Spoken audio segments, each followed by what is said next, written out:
See what I got to go through, Ange? What you got to go through? Go through the Bible. Hold on. Damn, I'm too high. You see, I know he couldn't wait.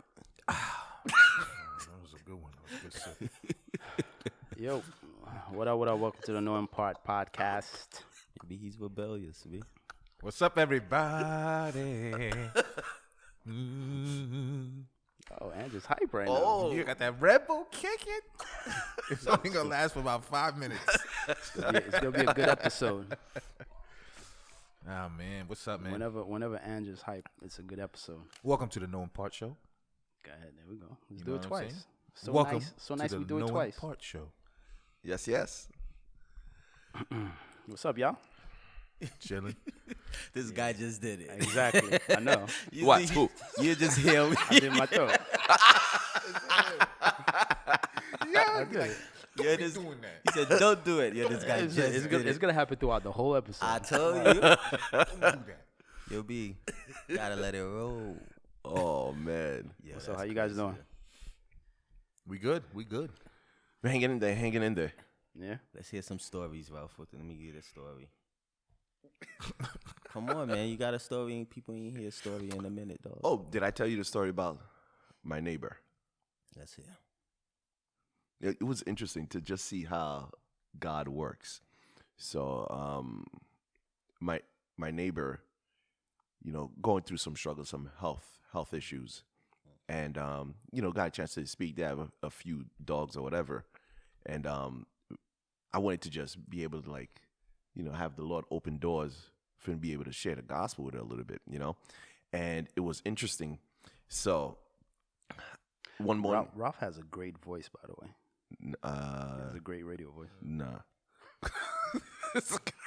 So I'm bringing my garbage in early in the morning, and as I'm bringing my garbage back in, and I see their puppy just wandering around in the street because they have an electric fence, and a lot of times when they have the collar, they like to prevent them from crossing the fence, right?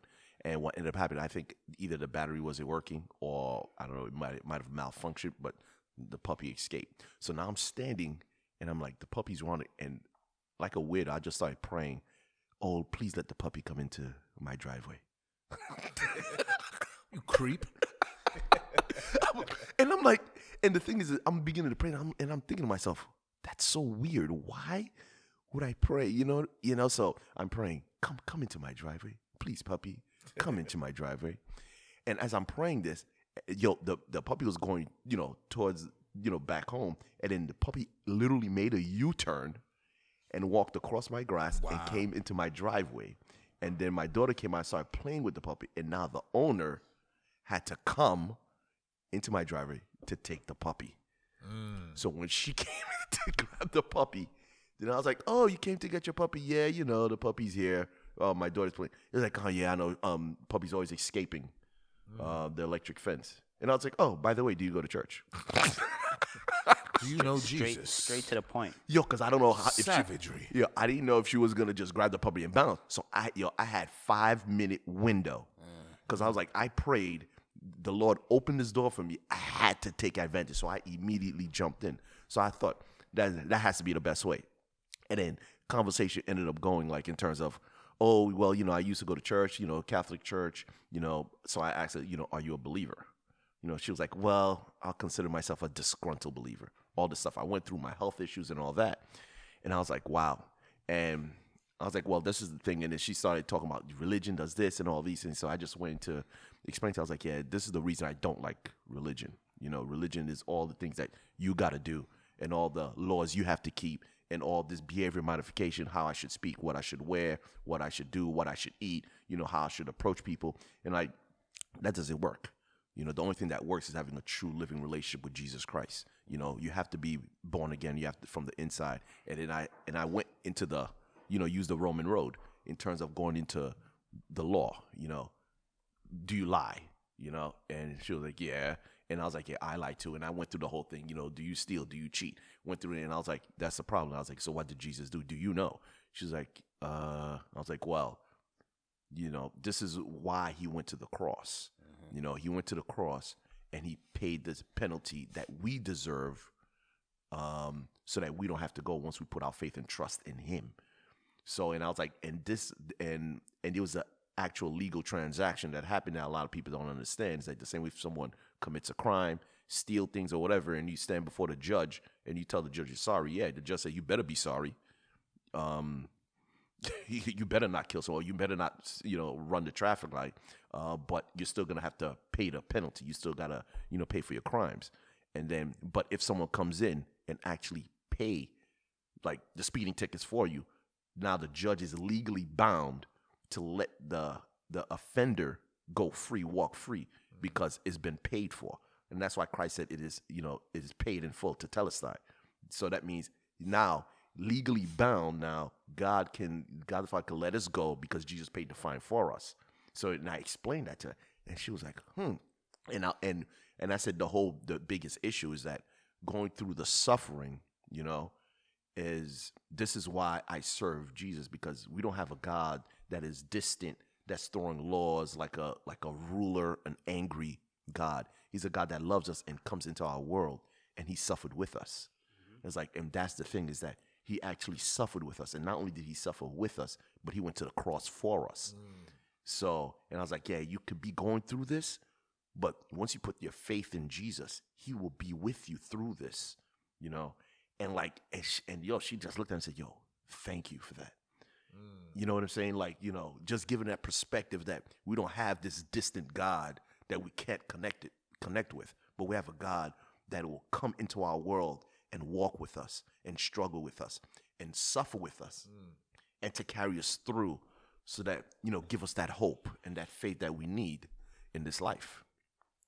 That's dope. I love the obedience that the puppy had to the Lord. like the leading of the Spirit. The puppy was like, okay, Lord, I'm just going to make a U-turn here. That's the only thing I heard. Yo, that's the gospel, raw and uncut. Ralph is the dog whisperer. That's all I heard. Yeah, but that is the gospel. Like that breakdown was just crazy. It's clear. And how did you finish that off? You said we don't have a distant God. Right? Yeah. And how? Go ahead. No, just that we don't have a distant God that's not involved in the intricacies of our life. Mm-hmm. That he is here with us, he lives with us, and we can communicate with him, and that he's just not some far distant creator. Right. And most people just, even if they believe in God, they just see him as a creator, but not my Lord and Savior. And that thought actually encapsulates this chapter that we're going into in Genesis, the Lord being near, the Lord being close. Yep. Right, and the character that we're reading about is Joseph, and we get the view, right, the high view, and able to see the providence of God, the sovereignty of God in his life, right, and how that works out. So, same God, right, same God. But before we jump into 39, Judah, Tamar, we spoke about last week. And, before that, we read about Joseph and his brothers and all the stuff that he went through, the division in the family, the conflict, and then ultimately, the hatred and the sin. He ended up being sold to slavery. And then, the story kind of broke off into Judah and Tamar. And again, even in Judah's life, this was a sanctifying moment, right? Where he kind of went through something that changed him, right? We saw the beginning of his life. He left his household, he left the land of promise, he left his family, and then he assimilated with the Canaanites, right? Where the perennial enemies of Israel. Not at that time, but right, it was always stay away from them because of the culture and the things that they were doing. They were not good people. But he didn't follow that, right? But so that story was real interesting, and Tamar being faithful. Like we're seeing faith in her in that story. Any other thoughts on that before we jump into 39? No. That's pretty much it. Yeah, I like the whole thing about what you said, not being assimilated into the Canaanite culture. And I think that was one of the pictures that God was showing us, that if he didn't do what he did, what we're about to read about going into Egypt, that they would have fully been taken over by that culture, Right. and they would have been mixed, and they would have never, been able to become a nation. They just would have been absorbed by the Canaanites, So the lure was powerful, right? Right. Because even before that, we read about Dinah Yes. in that situation. So we're seeing point. an attraction and a lure to that culture, and the fact that God Himself would warn them specifically, like, "Yo, do not follow these people." I think it speaks a lot. And I mentioned, I went into it last week when I was looking at it spiritually, like, all right, is this, we're speaking about the famine that's coming, right? Like you said, the Lord having to do something to save this family, because this family has a purpose. So He's always intervening. And the situations of mankind, as universally, right? I believe God intervenes universally with His creation. But specifically, as we're following this story, it's with this family. And then I was like, all right, is this, the enemy of this family is still there in the background, right? It's not highlighted all the time in the text that we're reading, but is this coming,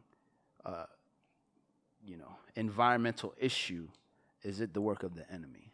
I think that was a question I kind of thought about last week, right? And The famine, God, right, is that from the enemy? right, and God has to save them from that because He's always 10 steps ahead. So that was just a question I brought up, and I think I actually saw the answer in the next couple of chapters. I don't know if we will get to it today, but let's get into 39.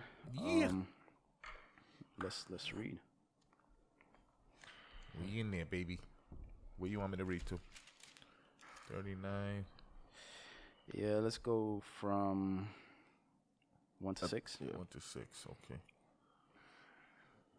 All right. Now Joseph had been taken down to Egypt, and Potiphar, an officer of Pharaoh, captain of the guard, an Egyptian, bought him from the Ishmaelites who had taken him down there. The Lord was with Joseph, and he was a successful man. And he was in the house of his master, the Egyptian. And his master saw that the Lord was with him, and that the Lord made all he did to prosper in his hand. So Joseph found favor in his sight and served him. Then he made him overseer of his house, and all that he had he put under his authority. So it was from the time that he had made him overseer of his house and all that he had, that the Lord blessed the Egyptian's house for Joseph's sake. And the blessing of the Lord was on all that he had in the house and in the field. Thus he left all that he had in Joseph's hand, and he did not know what he had except for the bread which he ate. Now Joseph was handsome in form and appearance. What sticks out to you in that section? God was with him. The Lord was with him.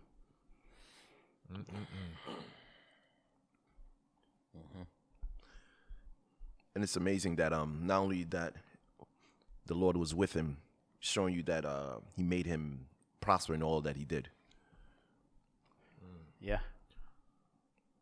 So, right, we're reading about Joseph. So last we left him, he was in a messed up situation. Right? He was sold. They wanted to kill him. He didn't get killed. He was sold. So now he's away from home. He's alone. He's in a foreign land, right? And he's sold to Potiphar, which is a high-ranking official, right? If you look at it like that, right? And it opens up that the Lord was with Joseph, and I also believe Joseph was with the Lord, right? Despite his situation, despite these events, he maintained his relationship with God. Yeah. And all that, right? And yeah, go ahead. Go ahead. Nah, I was gonna say that he didn't even, like, we don't have nothing where he has an official encounter with God, like even before this. Like, he has the dreams, but again, it's not specific saying that it came from the Lord. I think he understood that. No, I think he understood that, but I'm talking about as far as the encounters of, let's say, his forefathers. You know, Jacob had these encounters. Abraham had encounters. Isaac. But with Joseph, you don't see a specific, Like a Christophany? Or? Yeah, like there's nothing where, he sees something specific where it's like, this is from the Lord. But it's clear that the Lord was with him. Like, it never says, like, Joseph inquired of the Lord. Like, that type of thing I don't see either, But the thing, No, he knew there was things coming from the Lord, like when it's time to interpret the dreams. But I'm just saying, as far as encounters, I didn't see nothing. But I think the whole thing with him receiving those dreams, Yeah. he knew that was directly from the Lord. And I think from his relationship with Israel, with Jacob, being a changed man and him being so close to his father, and I think he had that personal encounter through that. He doesn't say, but I think we don't assume. And that's what I'm saying. We're assuming. But it don't say it specific. You understand what I'm saying? It's like, right. And we're seeing it because the scripture is telling you, the Lord was with Joseph. Right. It's not like the Lord, he didn't know the Lord and he didn't have a relationship. But as far as, like how we read with Abraham and Isaac and Jacob, he had that encounter. It was obvious. We don't see that. Yeah, just like which one, David. Like, it tells you that he was a man, somebody dwelling with the sheep. He was taking care of the sheep. But there was never and he wrote all these songs because he had this relationship with God. So I think we're going towards. The only reason I'm saying that is because I think that's the journey of most Christians.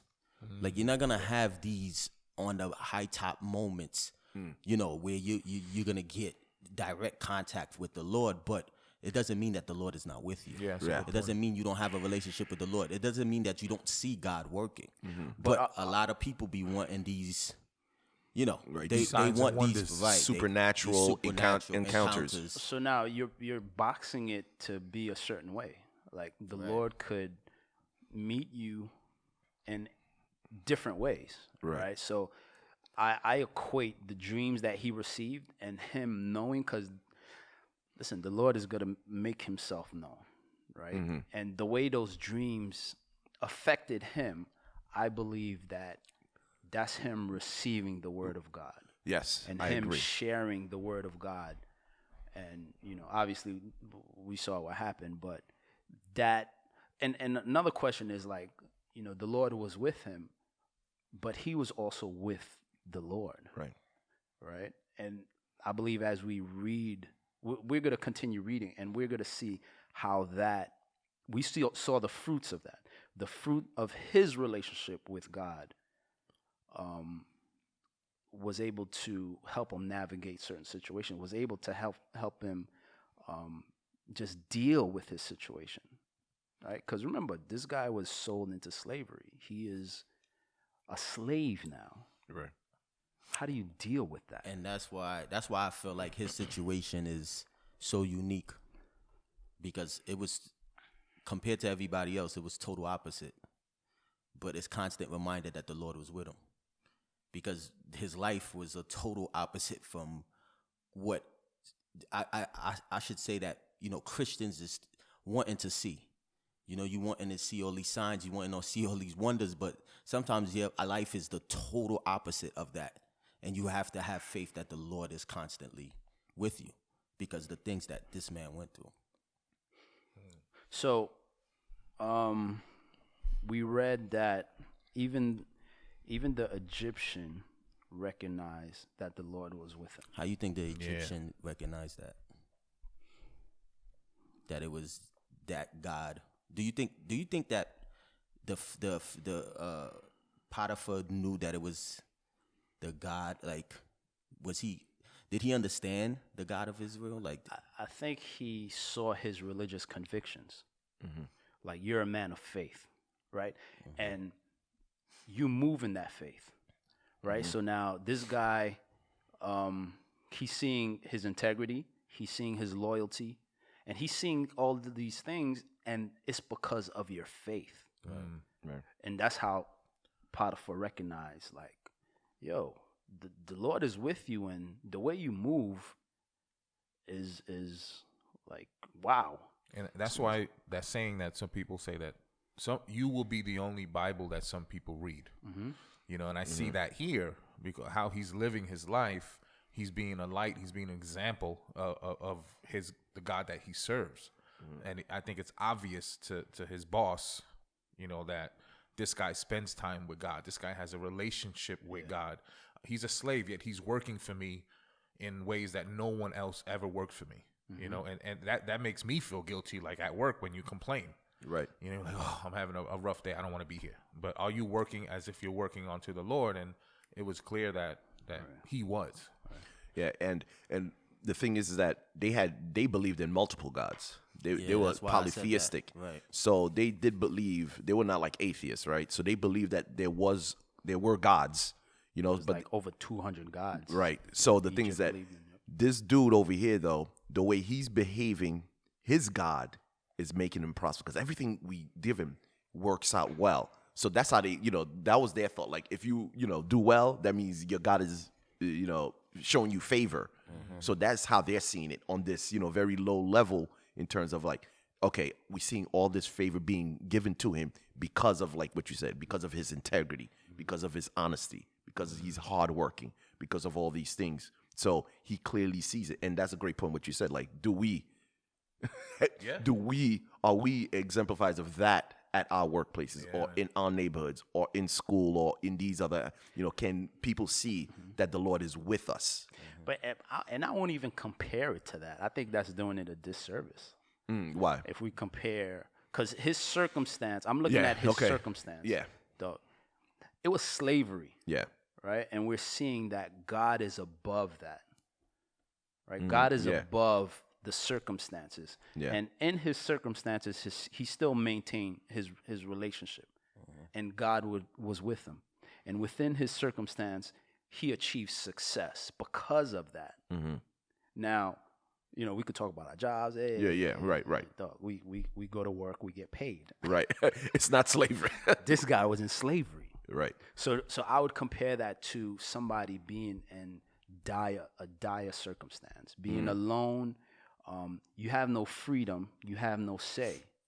So now, are you able to still exhibit, godly characters, godly characteristics? Are you able to be loyal to your slave master? Right.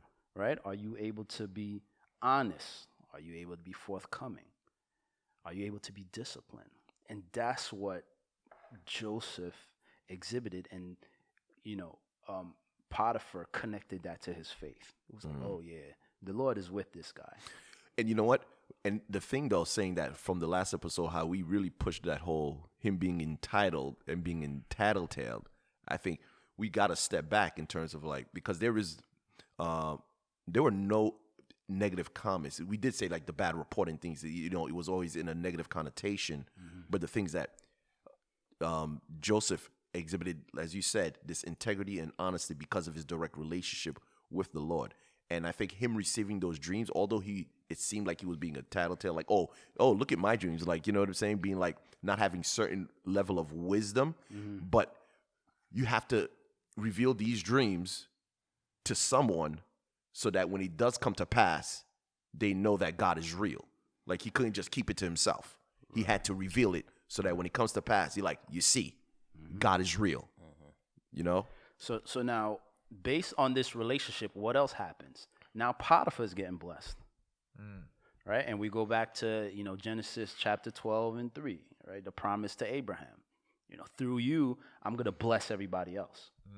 So now we're seeing a micro version of that, where we have a man that's maintaining his relationship with God despite the circumstances, despite the environmentals. And because of that, the nations are being blessed, or people around him are being blessed. So now Potiphar is at a point where he's like, yo, you're over everything in my house. The only thing you're not over is the private matters, right?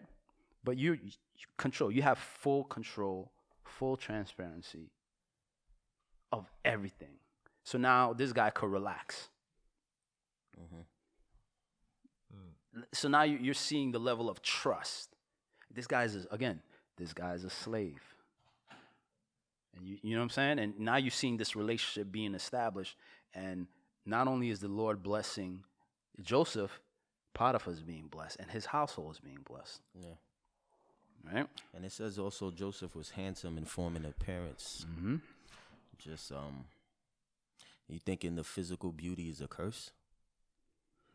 Like how you was mentioning, every time appearance is mentioned, it was like something negative would come, after that. So would you just think if somebody hits the genetic lottery and they're beautiful, is that really a curse? I mean, I don't feel cursed. You know what I'm saying? Because I remember you saying that. For this one specifically, and you also mentioned that it doesn't, the word usually don't describe men. Right. So this might be the first time where explicitly it's saying this guy was handsome. This guy looked good, probably, right, whatever. But in this instance, it kind of gives you the understanding of what happens afterwards. So that, the placing of him being a good-looking man makes you understand what happens afterwards. So let's read from up to 10. And it came to pass after these things that his master's wife cast longing eyes on Joseph, and she said, "Lie with me." But he refused and said to his master's wife, "Look, my master does not know what is with me in the house, and he has committed all that he has to my hand. There is no one greater in this house than I, nor has he kept back anything from me but you, because you are his wife. How then can I do this great wickedness and sin against God?" You said 10 too? Oh, no. Yeah, 10. So it was as she spoke to Joseph day by day that he did not heed her, to lie with her or to be with her. So that kind of explains her behavior, right? He was a strapping young chap. Yeah. He looked good. yeah, But I came across this thing in a commentary that was interesting too. Her husband, Potiphar, he was basically like the head of the CIA, right? Of the security for Pharaoh. And apparently they would sometimes make those dudes eunuchs so that they could only be completely for Pharaoh and not obviously mess with his wives or anything like that. So if that is the case, then he's not sexually active with his wife. And his wife is walking around with some crazy needs. So, I mean, that it was interesting to read that because we don't know for sure if that was the case. But if you got if you're not intimate, like the word tells you, man, you got to be intimate with your spouse, only for a short amount of time or whatever. But yeah, so I don't know. Obviously, he was a good-looking dude, but I'm just saying, bro. Can you imagine? I'm just bringing it out. Yo, and stay marketing. I like your hustle, dog. I'm marketing for y'all. I'm marketing for the married dudes. You know what I'm saying? So let me ask you a question. When he says so, because everything that he wasn't left in charge of was the food, but over here he says the wife. Why do you think he wasn't in charge over the food? Do you think it was because we see that there's a trust thing. Like he did trust him. He said he gave him trust over everything except the food. Do you think it was the whole? Nah, you're a foreigner. I don't know if you could poison me. And I looked that up too because it's weird, but because it was kind of like a saying for private matters. Oh, okay. So it's not literally food, but it was kind of like a saying. Right? I'm in charge of everything except his private things. Okay. Where in verse 6? Verse 6. Yeah, the food. He left all that he had in Joseph's hand. He did not know what he had. Except I feel like it's basically saying the only thing that he worried about was the food that he ate on a daily basis because that's all he saw. He didn't see anything else in his bank account. Right. He didn't care about it because he knew that Joseph was taking care of it. So that's what I get from that saying. Yeah, that's kind of like how I see it as well. That I take care of my food. Like this is thing I have to go to the fridge. Like I gotta eat. I gotta So eat. The only So thing he I'm gonna knew feed about myself. was food. Okay. Right. That's the way I kind of like saw it. So the word doesn't honor her with a name. She's Potiphar's wife. Nobody's gonna know your name. So what else? What do you guys? What's happening over here? She's pressing him to lay with him. Day by day. So the lie with me it's not about marriage. It's brutish lust. That's how she's coming at him. Right. Right? It's just let's smash. Nothing emotional. It's just brutish. It's lust driven. Right? And we kind of understand because of his appearance. Right? So it incited this lust in her. So she's putting pressure on him Every day. Yeah, and the crazy thing is that with this pressure, we just finished reading how the prosperity he had, and now you coming to this point where, hey, I'm in a great position. I'm in control of my master's, all of his belongings, all of his finances. The power's in my hand, and now his wife comes up. It's very easy. He could be in a position where it's like, yo, I could move up even higher, you know what I'm saying? Because she has the ear of the master. You know what I'm saying? Or even take him out. Or take him out. It could be a move to, because didn't we see the same thing with, who was it, with Judah? Or one of the sons who slept with I think he slept Reuben. with That was Reuben. the oldest. Reuben who slept. But how much leverage does he have? You're a slave. You're a slave, right. Yeah, I What don't do think you gonna take out he's Potiphar already and with at Yeah. Pharaoh's gonna be But like, you the just took limit. out my guy. Yeah. Yo, hang on. But the temptation is, So we seeing temptation, the temptation. right? So now it could be a situation where everything is going good, and then this thing pops up in front of you. Right. It could be a little smash. Yeah. Nobody will know, Right. right? But what I like about Joseph, his reaction was quick, Yeah. right? But he was able to explain exactly why. He was able to understand, right? And as people of God, as Christians, we should be able to explain. When that temptation comes, like let's say you're in a situation where you get tempted, and it might be a knee-jerk reaction where you're like, yo, and you leave, but you don't really understand why. And later on, you could be like, damn, I could have.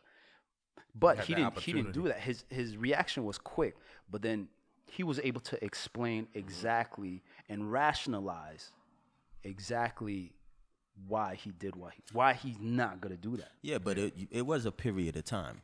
She was pressing him. She was pressing him. She was pressing him. So it wasn't a situation where it happened once. Right, she but was, she was constantly on him. So I look at it like, oh, you like in verse 7, right? She was giving them the wonton eyes for a minute. Right. The hungry eyes. Right. That's what I'm saying. He peeped all of that. So he saw it, right? He probably felt the vibe. But then one day, she just came out and said it, like, "Yo, let's do it." Yeah. And he already had the answer. He was like, "Yo, listen, I'm not gonna abuse the trust and the gratitude of your husband. I'm not gonna violate this marriage between the marriage between you and the husband. I'm not gonna violate that." Right. And then finally he said, "I'm not gonna sin against the Lord." But that's the dope part is that he talked about the husband. But when it came to who he was sinning against, it was God. Right. And that's the priority. Like when you get into a relationship with someone, if God is at the center, I'm not worried about committing adultery against my wife. I'm worried about sinning against God. And that's why it's so important, to be equally yoked. So you got two people on that same wavelength. Like it's God first and then everybody else. And I think that's so dope. Yeah, because that's interesting because you see, we're seeing the two laws being placed where Jesus told us, right? Love God and love your neighbor. So it's like he shows that I love God because this is a great sin. This is a great wickedness against God.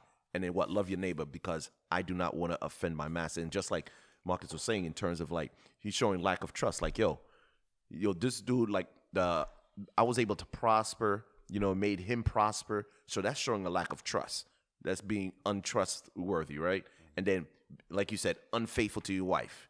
right? And then that's also wickedness. And then he talks about like, yo, look at all this thing that he's blessed with, being, like you said, ungrateful. So these are all the things. So you see that he was able to refuse on a base of intellect and will. He had that completely because it was already predetermined in his heart.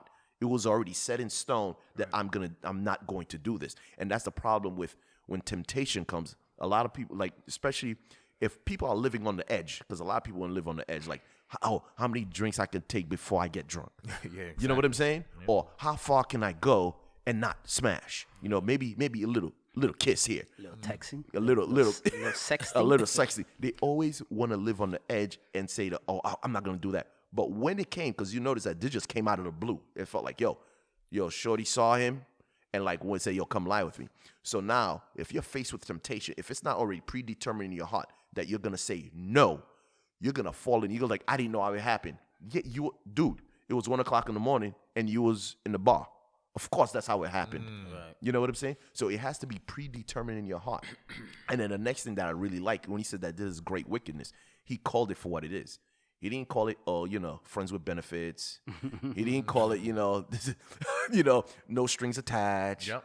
This is just a smash inside. An entanglement. Right, an entanglement. He called it for what it is. Right. Great sin. Adultery is great wickedness. Great sin. So let's look at Potiphar's wife, right? Joseph was Potiphar's slave, right? She was Potiphar's wife, so technically she's your master also. So now we're seeing a woman in a position of power abusing her position, right? And we're seeing a woman that is a slave to her lust, wanting to sleep with a slave, right? Is this a Me Too situation happening right here? He should have. We didn't get to Me Too yet. She tried to Me Too him, right? Right, but we didn't get to it yet. But are we seeing like it's the look beginning. at it. It's the introduction to it's definitely the introduction to a Me Too situation. Power, right? You have power, and this is a woman, and I know But I know that the narrative is usually I look at this more as like, from what we've read so far, is more, again, abuse of power, and you. So is there a gender to that? No, not at all, because they're showing you that it was the woman that was in power, and it was the man who was, But you would think that subordinate. You would think that is just this happened to guys all the time. Right. This is more of a sexual harassment situation. That's how I look at it. Because that's what we've read so far. She's pressing up. Yeah. Like, we didn't get to the Me Too part yet. This is more of a sexual. Like, let's say you're at the workplace, and then you have a female boss, and she's on you. She's on you. She's on you. She's on you. No, but that's the same thing, right? You're using your power. You're harassing, right? Me Too is so the narrative, right? In 2017, we had all these stories, right, coming out where it's like these men. Just in the workplace, just abusing these women, abusing these women. Right. So now, when you think of that movement, it's the victims are always women. Right. But when I started reading this, and some of the words that were being used, and I was looking at it, I was like, yo, this is a woman in power. Like, yo, this thing has nothing to do with gender. No, of course it has to do with sin. At the core of it is sin. Yeah. Right. And once you have the opportunity, once you're in the position, you could abuse it. Yeah, agreed. Yeah. So now we're seeing the picture of a woman, and then there's a word where it says, we didn't get to it yet, but in verse 11, it says that she caught him by his garment. So now it's where she cornered him. Right. She got aggressive. Right? She got aggressive. And that same word is kind of used when it's describing men that are overpowering women to assault them and rape. Right. But what did she use as her power to overpower him? What do you mean what she used? It wasn't she couldn't manhandle him. Right? It was probably being in a position of being Potiphar's wife. I mean, she planned it. Having that position. It says that She Let's Should we read it. read it? Yeah, Let's yeah, read it. let's Let's read read it. it. Let's Let's read it. continue. 11 to what? 15. But it happened about this time when Joseph went into the house to do his work, and none of the men of the house was inside, that she caught him by his garment, saying, "Lie with me." But he left his garment in her hand and fled and ran outside. Okay, let's stop right there. Okay. Because there's a part where she's using her words. She's being seductive. That's where her power is, to try to convince this guy. Seduction and manipulation. Manipulation and seduction. So that's where the power. But what's interesting is the word that is used the same way where a man obviously is you're more physically stronger than a woman. You would catch a woman and do whatever.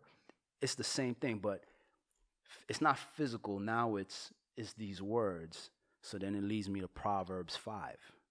All right, so let's go to Proverbs chapter 5 where it says, I'm not going to read the whole thing, but it says, "My son, pay attention to my wisdom, lend your ear to my understanding, that you may preserve discretion and your lips may keep knowledge. For the lips of an immoral woman drip honey, and her mouth is smoother than oil. But in the end, she is bitter as wormwood, sharp as a two-edged sword. Her feet go down to death. Her steps lay hold of hell. Lest you ponder her path of life, her ways are unstable. You do not know them." Right? And then when you go in chapter 7 again, it says, I'll just read the first 5 verses. It says, "My son, keep my word and treasure my commands within you. Keep my commands and live, and my law as the apple of your eye. Bind them to your fingers. Write them on the tablets of your heart. Say to wisdom, you are my sister, and call understanding your nearest kin. That they may keep you from the immoral woman, from the seductress who flatters with her words." So when I'm looking at this, I'm looking at how she's pressing him. She's constantly talking to him, right? She's probably saying things that are seductive to get you to sleep, because I can't hold you down and do what I want, right? Right. So I'm seducing you, right? And then we just read that this immoral woman, what it leads to, the path, right? The path to hell. Those are strong words. Yeah, that's scary stuff right there. Son. So now, But she did get aggressive because she grabbed his garment, you know, and I think that's what it got to. Go ahead, bro. No, go ahead. Finish what you No, I think it got to like you said. It started with that. It started with the "come lie with me, come lie with me, come lie with me," and it got to a point where she just got aggressive. You know, a demon jumped in her and she got aggressive and she grabbed his garment. Yeah. You know, and it was a situation where, like you said, he could have easily, you know, wiggled his way out of it, but I don't think we read it. So I'll wait till we read it. Yeah, and the thing is, the whole thing as well, like if you think in the progression of it, not only she seducing him, think about like this was over time. She's probably like, you know, most likely she's beautiful because, you know, Potiphar's probably a, you know, head, and he probably, you know, beautiful woman, probably had all the nicest oils, smelled fresh. She probably was prancing around him constantly, showing off like, "Oh, Joseph, look what I have on. Here's a little leg. You know, here's a little leg. Oh, check out this little cleavage. Check out this little belly button." Over time, trying to weaken him. so here's my point. You know what I'm saying? Right? Here's And my point. seducing him. Do we look at that the same way we would look at a man grabbing hold of a Never, woman? never. Do we look at that the same way? No. Right? No. So if you want to put a word on it, rape. Right. And my question is, why not? Yeah, because Women can rape men. Happens all the time. Because to me, reading this Yeah. is rape. no, definitely. But it's not going to be the same way, because Right. her power is not going to be in her strength. Her power is going to be in her words, what- her her words. being seductive. That's right. Yeah. So now, when you look at society, when you look at movies, when you look at you know, music, when you look at culture as a whole, the seduction of women Right. is what's used to Lure men in. lure men in. Oh, definitely. So why isn't it looked at as rape? That's There right. was something I was glancing over on the internet, you know, that it went viral. This young basketball kid got into the NBA, and this young woman, who obviously was a professional, got pregnant by him, right? And then she's on the internet just blasting him and just kind of speaking. I didn't watch it. I'm kind of paraphrasing what I got from the stories, but she's kind of like glorifying the whole situation. Like, yo, I made it. I'm getting a check, and this guy got caught up. Young kid. And, you know, there's pictures of her being in the games from college, right? Knowing that you're going to be a prospect and getting trapped, Right. and then getting her pregnant. And now she's just blasting you on the internet. Like, ladies, go get what you want. Yo, this is what we got to do. Bum, bum, bum. Like it's empowering. But I'm like, how are we not looking at that as rape on the flip side? I think because when a man rapes a woman, it's brute force, and she basically doesn't have a choice. Because men are more You know, powerful because than you're women. powerful. But why physically. aren't you looking at this No, as brute force? Because that dude is not brute force. It's an emotional type No, of it thing. is brute force. What I'm And- trying to say is the word that is used in the Yeah, scriptures over here. is Oh, we're brute talking about force. here, or Yeah, I thought you were over talking here. about in So I'm general. talking about- like no, when no. a woman. I'm talking about like from the words of God, how God sees it. Right. God sees what she's doing as brute force. Yeah. But I believe it was. I believe it was. I mean, I see that, but we were talking about this professional. She played mind games with the dude, and he chose to do what he wanted to do. Here, I guess she grabbed him, and there was some force involved, but I don't think she could grabbed him. overpower No, him. I don't think she grabbed him and trying to overpower him. Right. She grabbed him like, yo, come, So let's how do are it. you saying is brute force? The word that's used for what she told him, and when it's the same, like when you go into the Hebrew, it's the same words that they use when it's a man violating a woman. Right. So my thing is, the Lord sees it the same way, because the power is different, right? In a man, the power is physical. I could grab you, hold you down. And a woman, just like we read in Proverbs 5, the power is in her words, in her and her seducing, in her sexiness, and using that as a weapon to get you to come down to the pits of hell. Because now your life is ruined. Yeah, no, but I do believe she got aggressive here. I believe that because that's why it says it grabbed she grabbed, like when he left the garment. And I think that's why that's why it's said here. Like, I do believe, again, like she used the seductive and, you know, she did all of that. You think it's aggressive to the point where she was trying to overpower him? Yeah, not overpower him, but getting to the point of being aggressive with him. Like, I mean, I'm nothing else tired. worked, so I agree with Mike. Right, like I'm Like, she tired. was talking to him I've been talking to you. You're not budging. I'm showing you cleavage. I'm showing you a little leg. You're not budging. She made it. It was very clear after what happened here. Like, it probably started off with the seduction and all of that, and come lie with me and boom, boom, boom. But over here, she was like, okay, enough games. I mean, I'm making caught it him. very clear here. And I think the only reason she did that, I think, is because she was in a position of power. I think that's very important to understand that she's like, dog, you're like, you kept saying it. You're a slave. So you think she was trying to rape him physically? No, like, I'm not trying to say she of course she don't have the power to physically rape him. So that's my point. No. Like, the point of her grabbing him. But I think she did get aggressive Yeah, physically. I think so. The point of her grabbing him is ultimately, you see the thread of the story. He's losing his garment again. We already read about how he lost his garment. Yeah. And what that caused. Yeah. We're seeing it again. He's losing his garment again, and it's going to happen. Right. Something else is going to happen, right? Right. It's not, but my whole point in the story is, how do we view these powers? Yeah. No. Because in one way, the power of men is viewed in one way. Right. It's not the same for the power of women. Yeah, of course not. Of That's course what not. I'm saying. See, Of course not. and I totally agree with you, because there's that double standard, and to God, Yeah. there's one standard. Yeah. You know what I'm saying? And is that while, like you're saying, men use their aggression and their physical brutality, while women use their seducing manipulation tactics. So but God sees it. That's rape. Rape. You just Yeah. raped him because Yeah. you manipulated his mind and sold him a false bill of goods to bring him to hell So how many dudes get raped? regularly. Yeah, but I Tons, think that millions. all the time. But we don't Especially- see it that way. Especially in positions of power. We don't see it that way. We don't see it that I mean, way. it's not. still- It's not 'Cause- promoted like that. Because It's the not things that promoted. we just jump and say, oh, the guy, he was dumb. He had a decision. He could have, which is true. But do you think it's because a majority of the times it's not like that? A Like lot this- of the times it's like that. No, I'm saying a lot, but I'm saying a majority. A majority of the time, it is the man being the aggressor. I think it's both. You think it's equal. that? I think it's equal. But 'Cause when now, you- now think you it- don't I recognize think- it. I think it's a majority. You don't recognize it. Yeah, we don't recognize. Cause thinking about like back in the days, the unsaved days. I mean, going to the clubs, shorties always had the cleavage showing. What? Why? They had the mini No, skirts. no, no, you no, know what no, I'm saying? no. That's the Listen, same tactic. Listen, no, I do.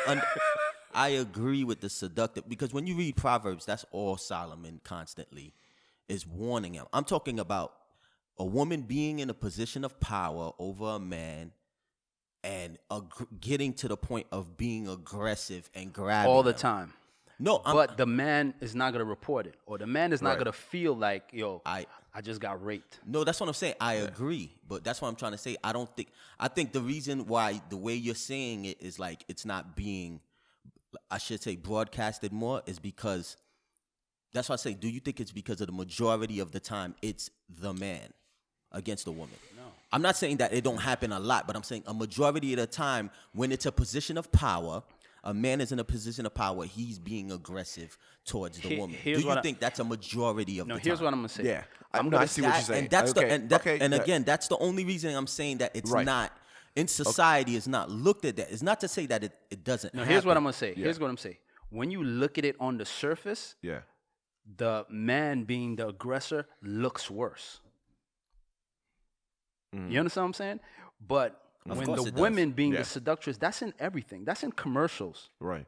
car wash. Right. It's right. seduction. So Right. now You're right. that's normal. So in a situation where a woman is being seductive, we're so used to that. But you're not used to a dude. You see a dude grab a woman aggressively, you be like, yo. Right. No, you can't see that because it's so ugly. But my whole point is, to God, like you said, the other side is just as ugly. No, but I agree. we see that in movies. Because we've been desensitized to You're it, and that's desensitized to why it. we don't see it as I bad. agree. I'm just saying as far as majority. I'm talking about this situation. I'm just talking about this situation specifically. You know, you with understand? a person in position of power. Position of power. I think it happens all the being- time. That's what I'm saying. I think a majority of the time it's the man, and that's the only reason. Not to say it don't happen a But lot. Why would you say that? Huh? Why would you say the majority of the time is the man? I mean, Because men are in power more? What? Is How? that what we're talking about here? yeah, we're talking about Well, somebody power. is in a position of power. But what level of power? CEO? Does it have to be CEO? No, it doesn't have No, to it be don't that. have All to right. be There's Yeah. a lot of women that's in position of power. Yeah, but yeah. getting to that's what I'm saying. This situation happening here, do you think that's a majority? Listen, I'm not even looking at the position or the situation. That's the problem. So that's, I'm looking that's at exactly what this I'm, is. I'm looking at abuse, and I'm looking at using your power. Men, physical, aggressive. Women using their power. It happens all the time. It has nothing to. It's sin. No, I'm not disagreeing with that. So now, if we're talking about in a position of power, it looks that way because that's what's reported. That's right. We don't. And you know. and- Another time, let's say if a dude get abused, he's not gonna report it. I agree, but that's what I'm saying. Do you think it's the majority? Do you think that? I think it's equal. Okay. Yeah, you see, and I like don't. you're saying, the thing is, it's difficult. It's difficult to For really. you to say that, that's saying that men fall to that sin more than women. How do you gauge that? No, because again, I think because majority of the time men are in the positions of power. Listen, she could be a supervisor and he could be a subordinate under her. Yeah, She doesn't have to be a CEO. Yeah, I'm not trying to say that it has to be like that. Mm. I'm just saying that majority of the times the men are in a position of power. Majority of the time the men are aggressors. Like that's how men are because men are physical. Like when it comes to that, when it comes to the relationship, it's more of a physical. It's more of a brute. I don't think Like- you understand what I'm saying. No, I do. you I know- understand totally You know, what you're saying. part bro. of the reason where it could be very difficult to be objective about this is because, for example, is like you see professors and students, right? Like men being taken advantage of. It is underreported, and the things that just like a simple example, you're in college and the woman is a professor. She has a student. The guy will the professor could be totally seductive, use him, and he will take it as, yo, this is cool, and be fine with it and not realize that he's just been raped. And so that's where it's very hard to be objective about it. But the thing is that that's why I think you can't use that situation. See, but that's the thing that we could see. That's why Mark is saying that it is equal. No, it's because sin. it doesn't have to. Yeah, because of that sin. I'm not saying it it's is not equal. sin, but I'm just saying you can't look at. That's what I'm saying. This is a situation where Joseph is no. It ain't a situation where Joseph is like, yeah, I'm cool with it. It's a situation where Joseph is like, no, get away from me. And to the point where he even ran. So that's what I'm saying. I'm not saying that these things don't happen, but majority of the times, even like when the woman is in a position of power, I understand what you're saying. It's sin. She manipulated him. I understand that. But the majority of the time, the dude is cool with it. Yeah. But I'm saying in this situation, Joseph is not cool with it. Okay. And that's all I'm saying. I'm talking about this situation. But I'm not. Listen, I'm not. You're going into the outcome, whether the person's cool with it. I'm talking about the situation itself. Yeah, okay, so when you say a majority of the time, that's like it's like you're saying there's statistic that'll tell you that it happens this way more than other. I'm not looking at that. I'm just saying this happens all the time. Okay. But after reading this, it gave me a new perspective and understanding the other side. Right. Like, yo, dog, this is rape. Nah. You understand what I'm saying? I see what you're saying. I'm saying to the point where you even watch some music videos. Dog, young men and women, you're getting raped. With what you're seeing, the seduction and raping, even how you view women, because that is being abused in everything we see. No, I see what you're saying. You understand what I'm saying? Yeah, I get it. Like if you really go into statistics, it's gonna go one way. But most dudes, because that's what you're used to seeing, that's what you understand. You get seduced, you be like, yo, that's cool. But when you get in Proverbs, it's talking about this stupid dude just walking and shorty's looking at him, waiting for him, and then catches him. Yeah. And then he gets in trouble. Most of the time, the dude is just a brutish, brickhead. Because the only reason I'm saying that, because what's alarming is like when you go into it, and for some reason I just started researching it, how many, because the majority of teachers are females. How many female teachers be sleeping with the male students? That's why I brought up that example. And when you how many of them you don't even hear about? Yeah, and the crazy thing about it is like, yo, dog, when I went and did the research, it was like the numbers was alarming. Yeah. Like how many like cases, like if you just look, I think there was one certain year I looked into, the cases was just like, it had to be at least 50, 60. And like you said, it was never reported. It's when the parents find out, they read the text. Like, yo, how you texting, how you sexting the teacher? And then it comes out, it ends up in the news. But imagine how many, how many. No, you're right. Right, so now you got an older teacher. But the only reason. But then when we was in school. That's what I'm saying. That's teachers you had a crush on. Yeah, but it's still rape. Nah, you're right. But that's what I'm saying. A majority of these 14-year-old kids, they like, yo. Word. Mrs. Johnson is on me. Okay, so now I'm gonna take it down. So now, so the thing is, and that's the only reason I'm like, with men, it's But how is that gonna affect the 14-year-old?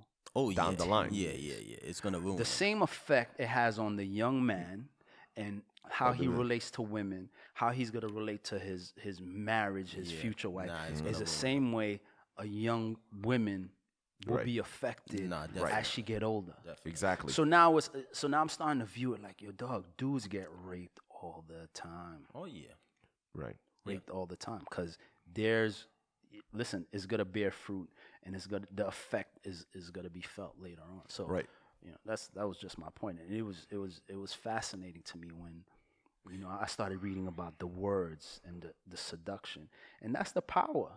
That's the power that women have. Yeah, definitely. Yeah, and and that's a great point that you bring out. And so, and not realizing that them being raped, how that affected their marriage or their current relationship, because they didn't even realize that, they were seduced when they were 14, 15, 16, 17, 18, and now they're in a relationship and they don't even really know how to respond in it or how to deal with their wife or their current fiance because of these emotions and being manipulated. You got caught by Miss Parker. You get messed up. Miss Parker? Remember Friday when Miss Parker was watering her lawn in the little tight shorts? Seduction. There it up. Nah, and what happens when you see a little short and he give you a little compliment? Right. Dog, it affects dudes, Of dude. course. Yeah. You know what I'm saying? We got emotions. Yeah, We man. want to be liked. We got All feelings. right, man. So let's let's move on. Yeah, let's go up, man. Let's go 11 to what we read to. Nah, we 13. We did 11. Yeah, 13. 13 to what? You could do 13 to 18. And so it was, when she saw that he had left his garment in her hand and fled outside, that she called to the men of her house and spoke to them, saying, See, he has brought into us a Hebrew to mock us. He came in to me to lie with me, and I cried out with a loud voice. And it happened, when he heard that I lifted my voice and cried out, that he left his garment with me and fled and went outside. So nah, this is Me Too. This is that. I think this is where you get to the point of Me Too, because now she just straight lied. Right. You know. Yeah. The situation is that's not what happened. She was the aggressor. You know, he resisted her, but you know when it came time to the servants coming in, and you know for her to tell her side of the story, it was a straight up and down lie. So she's a conniving, evil, deceiving woman, right? So now she wants to get false witnesses to back up her story, right? So when she grabbed this guy, caught his garment, or maybe his garment was someplace, and she, you know, he left, right? He did the 2 Timothy's 2:22. Flee. Right. Flee. Which is what you have to do. Don't try to Yeah. be Superman. You're in a situation like that. The only recourse is to flee from youthful lust. Now that's a great point you see, like, because when we learn about temptation, right? First thing, you don't want to live on the edge, and the next thing is there's 3 things for you to do, right? It's first you refuse it, you resist it, and then you run. You know what I'm saying? And just the idea of like first refusing, that means you have to already be predetermined in your heart that you're not gonna deal this wickedness. You're gonna resist it, like you were saying. Like although she came on all these attacks on him or keep pressing on him, he resisted. And usually, if you think about it, resistance, it's a resistance form of training. It makes you stronger. Like you go to the gym, you do resistance, it makes you stronger. Right? The more you resist, the stronger you get spiritually. If you give in, you're gonna get weaker. Right? So that's the one thing that's gonna make you stronger to be able to battle these temptations. And the next thing is, like you said, you run. You gotta flee from the situation. So leave your Nikes, leave your Jordans. Leave that polo jacket. Nah, not the retros. Not the retro J's. Leave I'm the coming fitted. back for those. You know what I'm saying? Yeah. The question is, so how y'all feel about the way she spoke about her husband? Like when She's disloyal. yeah, like when she was like, this, he was like, he brought him in here to make sport with us. And who's she talking to? She talking to the servants. So now she tries to align herself with the servants, the slaves, Right. right? And then not only that, you bring in what is it, xenophobia, Right. right? You bring that in. You align yourself with the other slaves, right? Like you have something in common. You're the wife of the master, but now you're like us.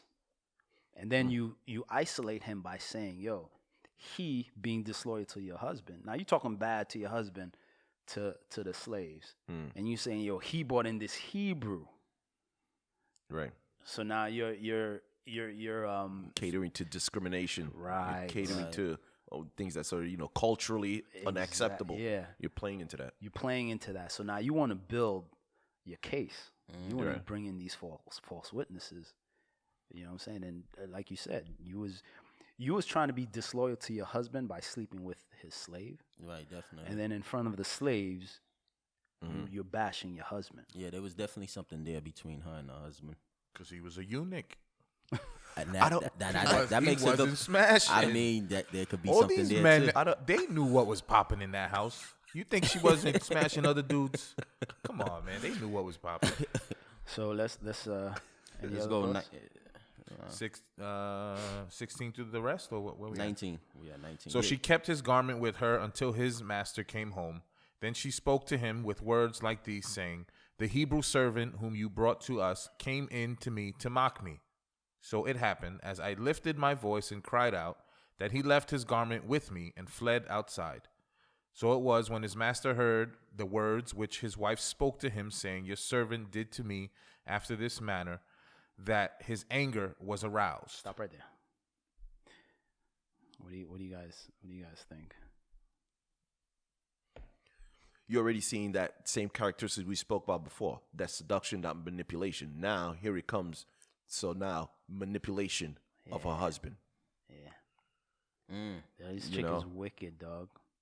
She's and I see her as, like she was trying to wear Jacob out. Yeah. Right? And just like the enemy, Joseph. Yeah. Just like the enemy. Yeah. Just like the devil. Right. He's going to continue to wear you out until he drags you down to hell. Yeah. And it's this, and the scripture says the same thing: resist the devil, and he's gonna flee from you. So it's just like the same thing where you was talking about the resistance. Like constantly practicing that. After a while, the devil, he's gonna. Yeah. And just a quick point on that resisting. Like, I mean, just for my sake, I know this is a person.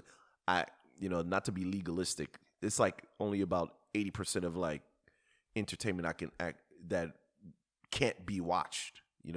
Because I feel like you keep putting these things in your eyes or in your ears, you keep watching certain things, it desensitizes you. Definitely. If you're constantly seeing, seductive women or half-dressed women, or you're watching, people making out on TV, all these things. Eventually, you start getting even social media. Or the certain music you're listening to, all it's talking about smashing and getting drunk, and that's gonna weaken you, to the point where it corrupts your morals. And when it comes to these temptations, you can't resist. Right.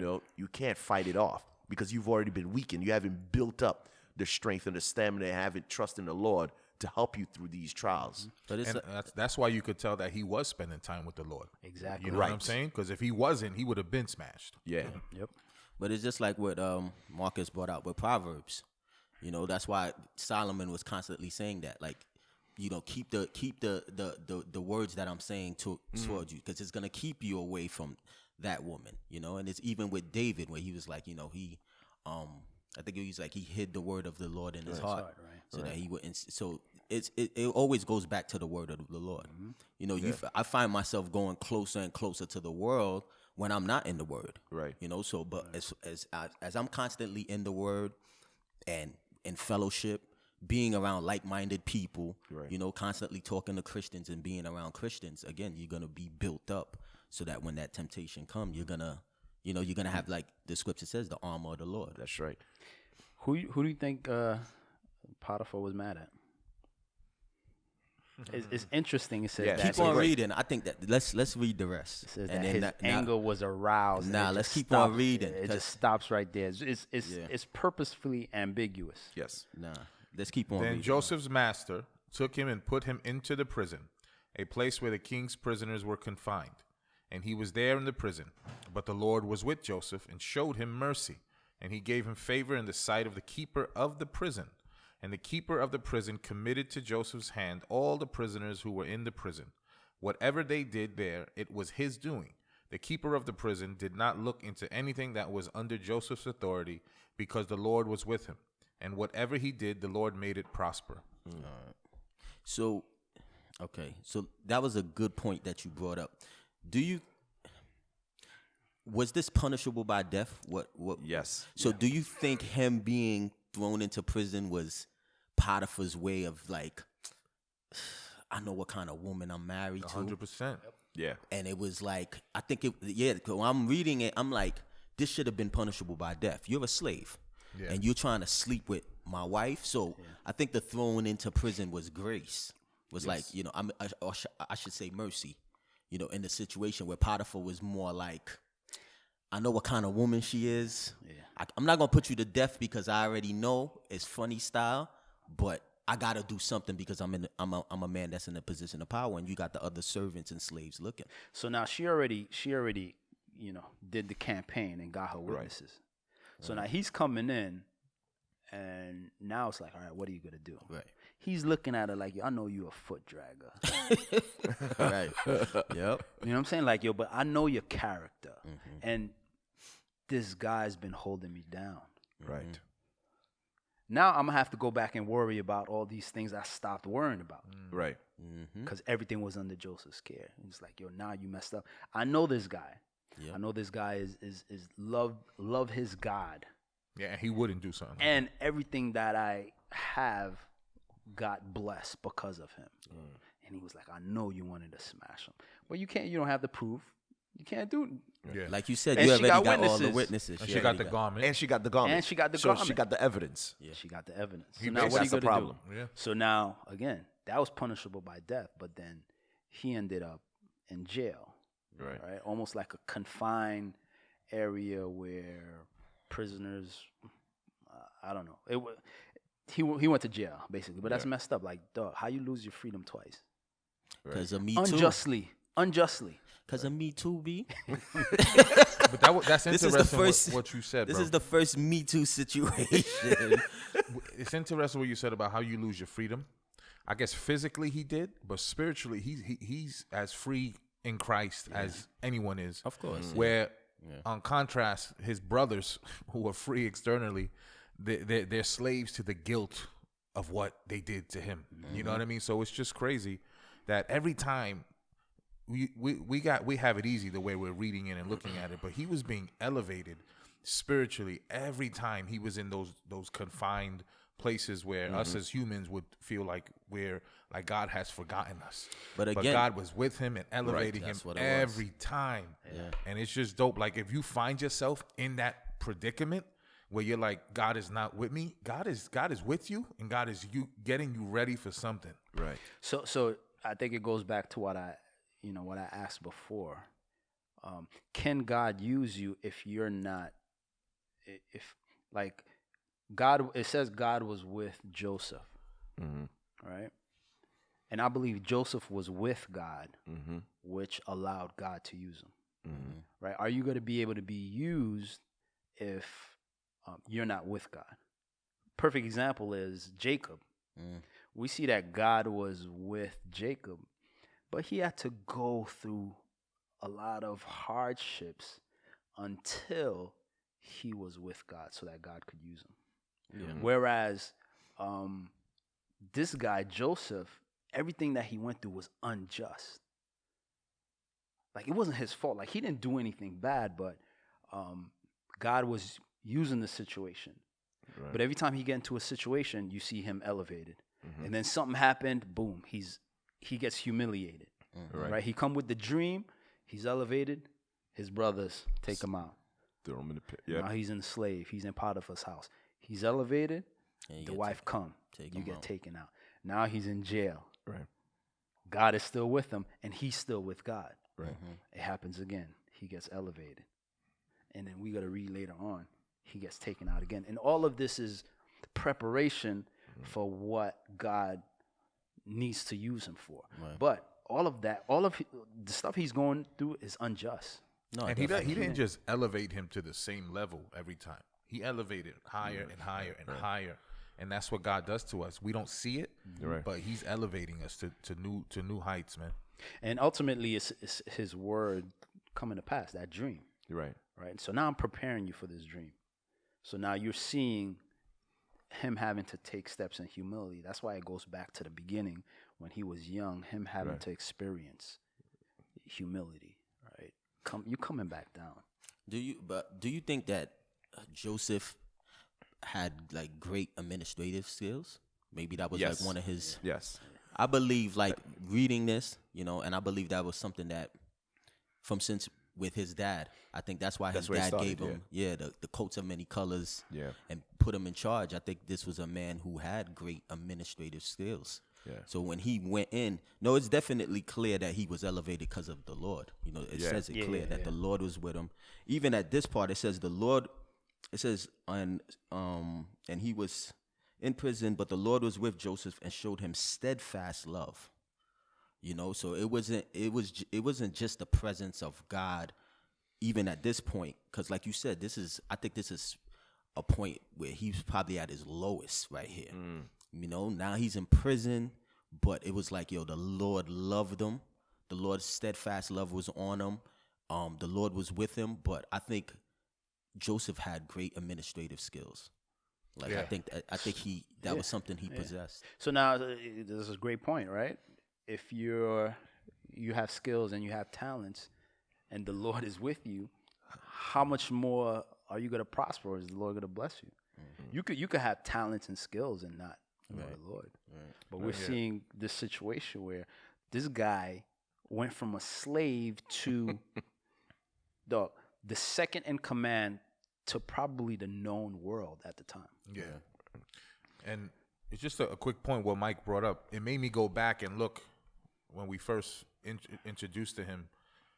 Instead of him being a rat and telling on his brothers, you know what I mean? It made me be like, this dude just loved to dot his I's and cross his T's. Like, he was all about That's what he was the doing. business. You know what I mean? So it makes me think, like, maybe he wasn't, you know, just ratting on his brothers in a way where he wanted to get them into trouble. He was just all about, you know, No, I believe, I believe that, but I believe there was a certain maturity he had to learn. I think that's why the Lord, you know, the Lord did this. I think there was because of the administrative skills, that's why he probably, you know, when he was younger was a bit arrogant, and that's how it is. You know, when gotta you be humble. Yeah, when the Lord bless you with a talent, like you could be, you know, whatever it is, dog, you gotta learn how to use that. You know, and even if that talent is like exceedingly great, bro, it's gonna build arrogance. You got to go through those things. So I think the Lord definitely, it was a man who had administrative skills, like great administrative skills, but he had to learn. Yeah, you know, he had to learn it. No, I totally agree with you because I mean, at every stage, you have to go through some form of preparation. Right. You know, so he had those skills, but you wasn't ready when you were 17. You know, you have to go through more training, more preparation. We have to develop your character even more. That's the word. You know what I'm saying? So the only way you could develop your character is through suffering. You know, you have to go through the school of hard knocks. Yeah. You know what I'm saying? Like, Do you have to? You have to Nah, go I don't believe you have through to. that. I don't believe you You know have what I'm to. saying? And you know, in fact, just So you think you have to? That's go why I through said I don't believe you have to. I think you have to. Nah, I think so. You gotta be broken.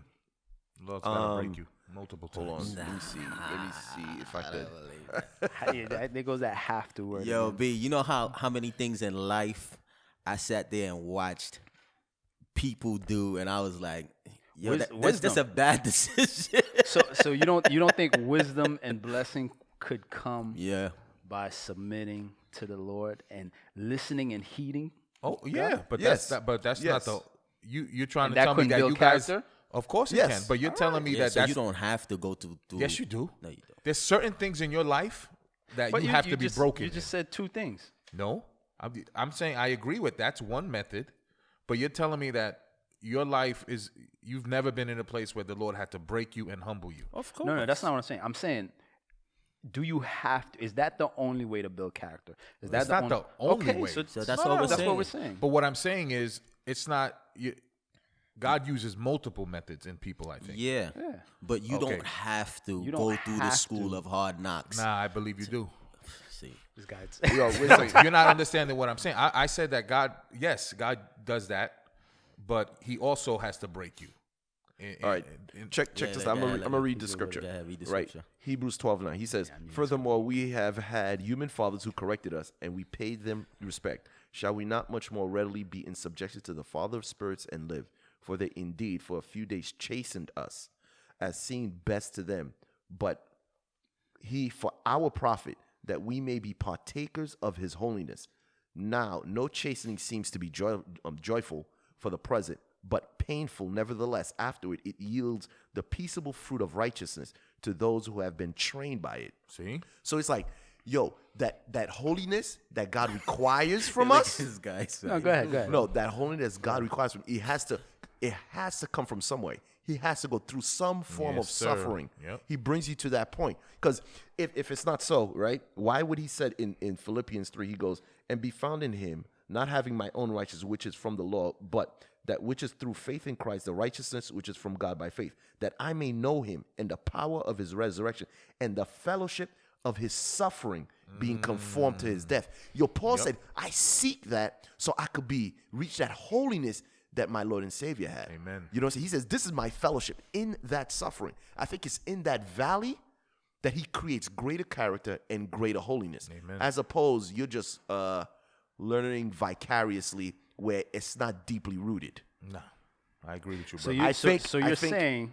So let me give you a practical example. Chastening. It's correction. Yeah. When Phoebe does something, you correct her. You chasten her. Yeah. He exhorts her. Would you correct her or chasten her if she didn't do anything wrong? No. How would if she never did anything wrong? Oh, come on. Wait a second. How No, are that's you, totally. How are you No, making I'm not. these? Yes. Okay. Stop, So man. so here's I'm so the thing is, like, we're reading about the nation of Israel. We understand that they were rebellious, they were disobedient. Yeah. So if you're disobedient, then you're gonna get chased, and in that chastening, Okay. that's when you're gonna grow. okay. So my point is that the only way? Or if you're dealing with obedience, if you're Okay. able to, like, if a child is growing up, yo, don't do this, don't run across the street. I'm not gonna run across the street. Or Right. don't do it, and they grow in wisdom and character based on how you're supposed to do it by listening, by learning, by No, growing in the grace of God. That's what I'm saying. No, I agree with you. But the thing is that suffering is inevitable. That's what I'm saying. Why you It's say that? inevitable. Why? Because we live in a fallen world. No, I understand that. You know what I'm saying? You're So gonna no mess matter up, what, bro. because you know what's gonna happen. You know, we can't see viruses or bacteria. You're gonna get sick. You know what I'm saying? So you're saying Parents, all family. suffering. So you're saying all suffering leads to character development. It depends how you take it. Some people try to get out of suffering and do everything to avoid suffering. But it is, what am I gonna learn in the suffering? And you can develop your character in the suffering. Okay, You know what I'm saying? And not so- just dismiss it. So now, I think the verse you read in Hebrew is that the Lord's chastening, which is the Lord directly dealing with His children, or are you saying environmentals? Because we live in a sinful world, Right. things happen. Yes. It might not be the Lord. And that's what I'm saying. So So yeah. With the Hebrews, that's the chastening of God. But being in a fallen world, that suffering is gonna come inevitably without the chastening of God. Yeah, I think see what- chastening means you know from what I'm saying? God. Okay, so- Tribulations could be just so sinful okay, world. so if Yeah. God is chastening you, it's for a purpose. Right. Right? Because He knows exactly what He's doing it for. Yes. If it's the world, Yes. it's what's also the for a purpose? purpose. What is it? Because it's not from God. So But the thing is that the it's Lord still, uses all. It's still gonna be used, right? Like He said in Romans 8. you know, He's gonna use it all for the So- greater good. So again, do you have to go, right? Let's say you're obedient, you're an obedient child that don't need chastening because you're able to listen Yeah. and be obedient. Can you grow in character and wisdom? Of course. yes, that's not Yeah. the point. So you guys agree? But the point, Yes. no. But we're saying We you agree. don't Let's ever close- get to let's close in that prayer. straight obedience without that suffering. That's what I'm saying. There's Yo, no man. Christian that does. Suffering's gonna come. All right, so Joseph exemplifies Psalm 1. When you talk about the blessed is the man. Yeah. Let me see if I can read it real quick. He's like he's like the model for that. Of Psalms 1? Really? Blessed is the man who walks not in the counsel of the ungodly, nor stand in the path of sinners, nor sit in the seat of the scornful, but his delight is in the law of the Lord, and in his law he meditates day and night. He shall be like a tree planted by the rivers of water, that brings forth its fruit in its season, whose leaf also shall not wither, and whatever he does shall prosper. That's what we're seeing in the life of Joseph. Yeah. Dude was just prospering because of his relationship with God that he maintained, and God was with him, and God was just blessing him. Yep. And because God was doing that, he ended up blessing Potiphar. Right? And then we got to read how the prison warden which was right under Potiphar, he ended up blessing him too. Right? So, and I look at that. Listen, we could be the same, right? If we maintain that relationship, if we stay close to God, if we what's that John chapter 15 reference I'm looking for? If we abide, the Lord is going to bless us. Right? We're going to be like trees planted by the water. We know how important water is to trees, that nourishment and your leaves, right? You get that picture of just being fruitful, just being prosperous, right? And when we say prosperous, we're not talking about monetary. We're not talking about money. Right. We're just talking about joy, peace, long-suffering, gentleness, kindness, you know, being a blessing to other people. So, And also, this your situation don't mean, you know, that the Lord ain't with you. right. Like that, I think that's the main thing, because this was a guy who constantly, like you said, he went through these highs and these lows, but it was the word made it, you know, the word was very specific that the Lord was with him, even in those low moments. And I think this moment here, he can't get any lower. Like now you're in prison, you know, you just came from Potiphar's house, you just got Me Too'd, you lost everything, you know, and he's at a very low point, you know, but you know, the crazy thing about it, at the last time it says, and the Lord's steadfast love. Like I just read that again just now, and I was like, you know, like you said, this is a guy who maintained a relationship with God, but God loved this man, and he was at his lowest point. You know, everything wasn't all peaches and cream. Everything wasn't all roses. Can I ask you a question? Because obviously we know the Lord was with him. So that verse where, you know, it says he will never leave you nor forsake you. Do you think that that also includes when you're living in sin? Yes. Yeah, I mean, you have a dude like Samson. Like when we get to him, he's a perfect example of a rebellious cat, and the Lord was constantly. I don't think the Lord ever leaves you. That's what I'm saying. You- I just want to make sure, we because leave some people feel when you're living in sin as a Christian that he's not there. That's how you gotta feel. You know what I mean? Right. And the word says there's no condemnation, right, for those who are in Christ. And that verse, I will never leave you. You know, so I think if you're convicted, that's the Spirit. Yeah, that's the Holy Spirit. Yeah, like, But he's still showing you that steadfast love, right? That he's always there. And I just want to get that out there. Like, you might be in a place where you're not living 100% how you should, but God is still there for you. He still loves you. That steadfast love, just because you're not where you think you are spiritually, he's there, man.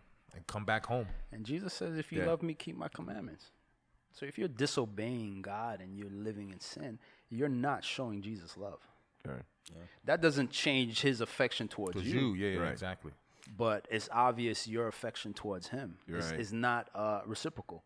Right. And obviously, if you're doing that, then the communication, any relationship, the communication is going to get thicker and you're going to feel a certain way. But God, his position. it's a relationship. It's not. It's a relationship. It's not works. How do you treat relationships? It's not works based. All right. So let's close it out in prayer. Jesus, we love you. Amen. Amen. That's it. Amen. Amen.